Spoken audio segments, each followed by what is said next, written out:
Boa tarde, pessoal do nível 2. Essa é a nossa aula do dia 12 de outubro. E hoje iremos falar sobre um assunto que eu já abordei alguma vez, mas de uma forma mais completa. Ou seja, como é que se responde a uma pergunta na língua inglesa?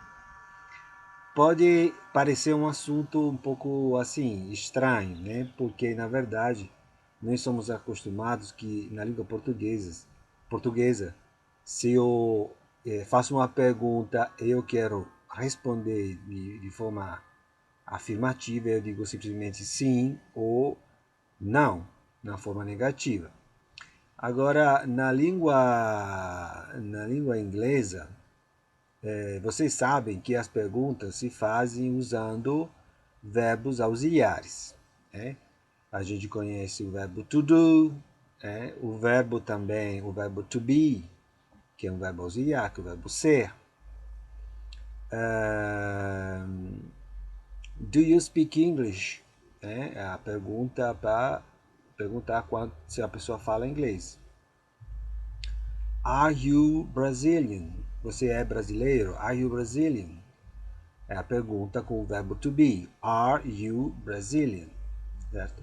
Então, o verbo to be também é um verbo auxiliar, mas existem todos os outros.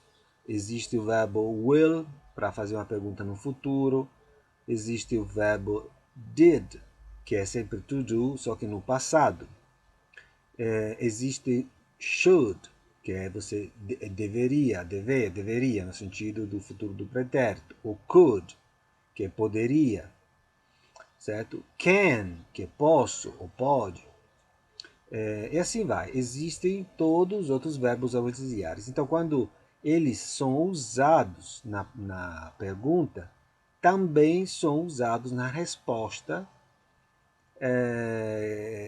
dessa forma. Por exemplo, do you speak English? Yes, I do.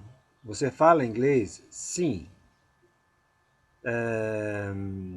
Se eu digo não falo inglês, no, I don't.